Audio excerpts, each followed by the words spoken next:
The letter arrived in a plain envelope. No return address. Just his name scrawled in jagged ink. Julian Torres. It was the kind that made your stomach twist before you even opened it. The kind that screamed trouble. Inside, a single sentence burned. I know who you really are, and for $7,000, so will she.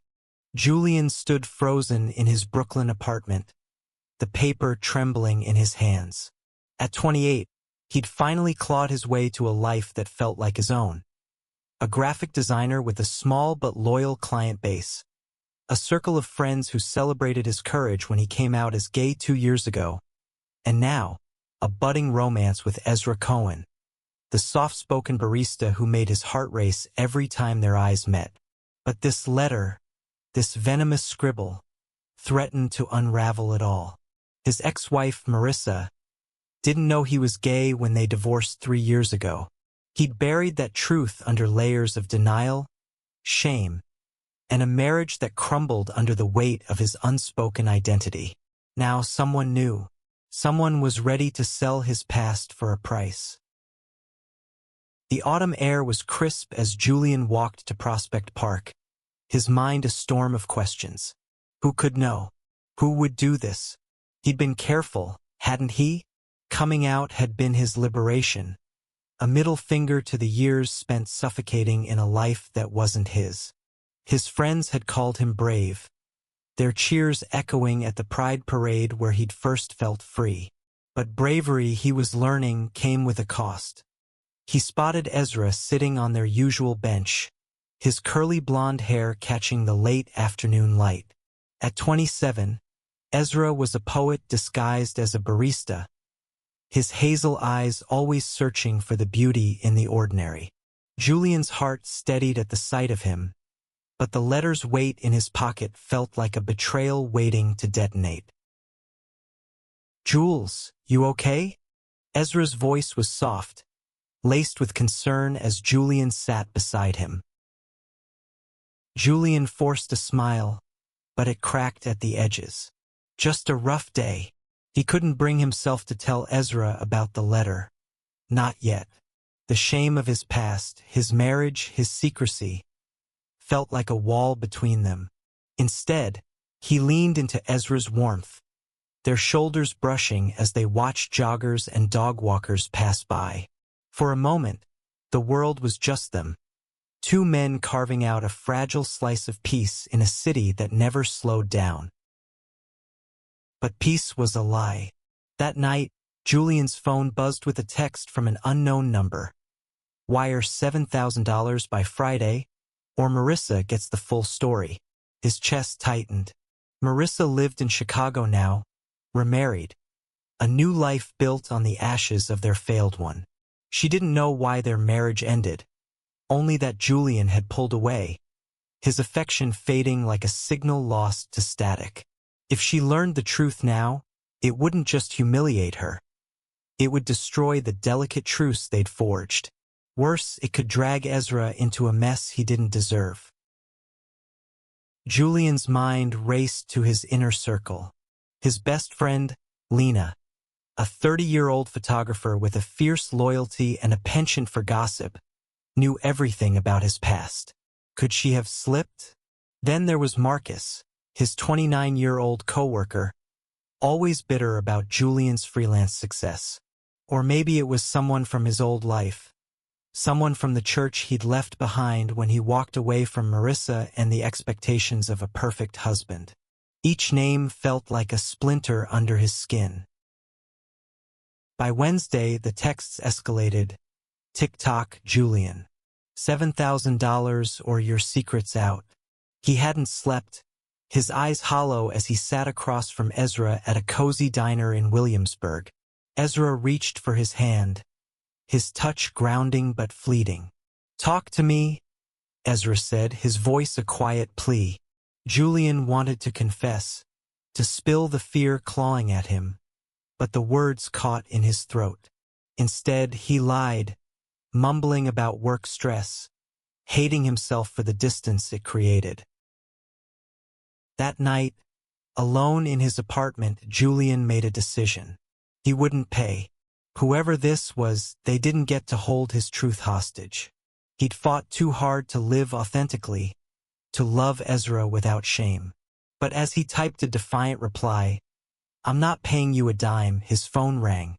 Marissa's name flashed on the screen. His heart stopped. "Julian." Her voice was sharp, trembling. "We need to talk. Now." Marissa's voice sliced through the phone like a blade, each word laced with a fury Julian hadn't heard in years.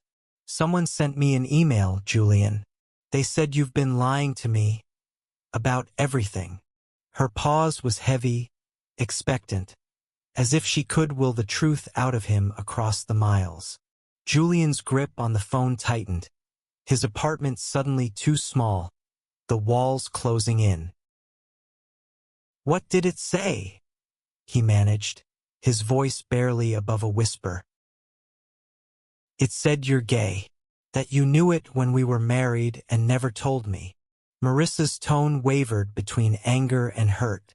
"Is it true? Did you use me to hide?" Julian's silence was answer enough. He could hear her breathing, sharp and uneven, on the other end. "I didn't mean to hurt you," he said finally, the words tasting like ash. "I wasn't ready to face it back then. I thought I could make it work." "Make it work?" she snapped. "You let me think I was the problem, Julian. For years, I blamed myself." The line went quiet, and when she spoke again, her voice was softer, broken. "They're asking for money to keep quiet. They sent me screenshots, texts, photos of you with some guy. They want $7,000, or they'll post it all online." Julian's stomach dropped. Photos, texts. This wasn't just about his past with Marissa anymore. This was about Ezra, about their private moments stolen and weaponized. He sank onto his couch, the letter from days ago now a grim prophecy. "Don't pay them," he said, his voice firm despite the panic clawing at him. "I'll handle this." But how? The question haunted him as he ended the call. He scrolled through his phone, searching for clues. The screenshots Marissa mentioned. Could they be from his Instagram where he'd posted subtle photos with Ezra? Or worse, private messages hacked from his phone? He thought of Lena again, her access to his accounts for their joint photography projects. Or Marcus, who'd once borrowed his phone for a quick call and lingered too long. Suspicion was a poison, spreading to everyone he trusted. The next morning, Julian met Ezra at their favorite coffee shop in Dumbo, the Brooklyn Bridge looming in the distance. Ezra's smile was tentative, sensing the storm behind Julian's eyes. "You're scaring me, Jules," he said, stirring his latte. "What's going on?" Julian took a breath, the truth teetering on his lips. "Someone's blackmailing me," he confessed, the words spilling out like a dam breaking. He told Ezra everything, the letter, the texts, Marissa's call. Ezra's face shifted from shock to quiet resolve, his hand finding Julian's under the table. "We'll figure this out together," he said, his voice steady. "They don't get to ruin us." Emboldened by Ezra's strength, Julian decided to fight back. He contacted a lawyer friend, Aisha, a 32-year-old woman with a sharp mind and a no-nonsense attitude. She advised him to trace the email and texts, suggesting they could be linked to a digital footprint. "Don't engage with them," Aisha warned. "But don't ignore them either. We need to know who we're dealing with." Julian spent the day digging, his design skills turning into amateur sleuthing. He cross-referenced the email's metadata with online tools, finding it originated from a VPN but with a sloppy trail leading to a Brooklyn IP address. His heart raced. Someone close, someone local. He thought of Marcus again, whose apartment was just a few blocks from the traced location. But accusing a friend without proof was a line he wasn't ready to cross. By Thursday, the blackmailer grew bolder. A new message arrived with a photo of Julian and Ezra kissing outside the coffee shop, taken just yesterday. Last chance. $7,000 by midnight. Julian's blood ran cold. They were being watched. He showed the photo to Ezra, whose face paled. "This is personal," Ezra whispered. "Someone hates you, Julian. Or hates us." That night, Julian couldn't sleep. He lay beside Ezra, their bodies close but his mind miles away. The blackmailer wasn't just after money. This felt like vengeance. He thought of his old church, the sermons that called his love a sin. Could someone from that world have found him? Or was it closer? Someone in his daily life hiding their resentment behind a smile? Friday morning broke with a gray drizzle over Brooklyn, mirroring Julian's mood. He and Ezra sat in Aisha's cramped office, the hum of the city muffled by rain-streaked windows. Aisha's eyes scanned the latest message, her fingers tapping the desk. "This is escalating," she said. "The photo means they're close, physically and emotionally. This isn't random." Julian nodded, his jaw tight. He'd spent the night replaying every interaction, every glance that felt off. Marcus's snide comments about Julian's perfect life echoed in his mind. Lena's casual questions about Ezra felt suddenly intrusive. Even his neighbor, Carla, a 35-year-old single mom who always seemed too curious about his dating life, wasn't above suspicion. But without proof, he was chasing shadows. Aisha suggested a trap. "Reply to the blackmailer," she said. "Tell them you'll pay, but only in person. Set a meeting. We'll be there to catch them." Julian hesitated. The idea of facing this phantom terrified him, but Ezra's hand on his shoulder steadied him. "I'm with you," Ezra said, his voice a quiet anchor. Julian sent the message. "I'll pay. Meet me at Prospect Park, near the boathouse, 8 p.m. The reply came instantly. "Come alone. No tricks." His pulse raced. This was real now, a confrontation he couldn't avoid. As evening fell, Julian and Ezra arrived at the park early, Aisha and a private investigator she'd hired, a gruff 40-year-old named Tom, hidden nearby. The boathouse glowed softly against the darkening sky, the water reflecting its lights like scattered stars. Julian stood by the water's edge, the money, a fake stack of cash Aisha had prepared, in a bag at his feet. Ezra stayed back, his silhouette blending with the trees, watching. Minutes ticked by. Then, a figure emerged from the shadows. A man, hoodie pulled low, moving with purpose. Julian's heart pounded as the figure approached, but before he could speak, a voice cut through the night. "Julian, don't." It was Lena, sprinting toward him, her camera swinging from her neck. The hooded figure froze, then bolted into the darkness. "Lena, what the hell?" Julian shouted, confusion and adrenaline colliding. "I saw him following you," she panted, pointing toward the fleeing figure. "I was here shooting the sunset and recognized you. I didn't know what was happening, but it looked wrong." Aisha and Tom gave chase, but the figure vanished into the park's maze of paths. Julian's mind reeled. Lena's story made sense, but her sudden appearance felt too convenient. Was she saving him, or covering her tracks? Ezra joined them, his eyes narrowing as he studied Lena. "Why didn't you call me?" he asked her, his tone sharp. "I didn't have time," Lena snapped, her voice defensive. "I saw some guy tailing Julian and acted." Back at Aisha's office, they debriefed. Tom reported no clear sighting of the figure, but he'd found a burner phone dropped in the grass, likely the blackmailer's. Aisha sent it for analysis, but results would take days. Julian felt trapped, the net tightening around him. "What if it's someone we know?" he whispered to Ezra later. the two of them alone in Julian's apartment. Ezra pulled him close, his lips brushing Julian's forehead. "Then we'll face them together," he said. "No one gets to tear us apart." But even Ezra's warmth couldn't erase the dread pooling in Julian's chest. The blackmailer was still out there, and now they knew Julian was fighting back. The burner phone yielded a lead by Sunday, a partial fingerprint linked to a low-level hacker named Derek Walsh, a 26-year-old loner who'd done freelance IT work for Julian's design firm a year ago. Julian vaguely remembered him. Quiet, awkward, always lingering too long at the office. Aisha tracked Derek to a rundown apartment in Bushwick, and with Tom's help, they confronted him.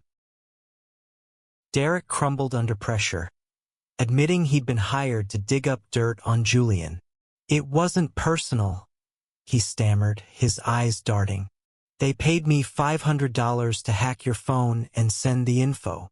"Who's they?" Aisha demanded.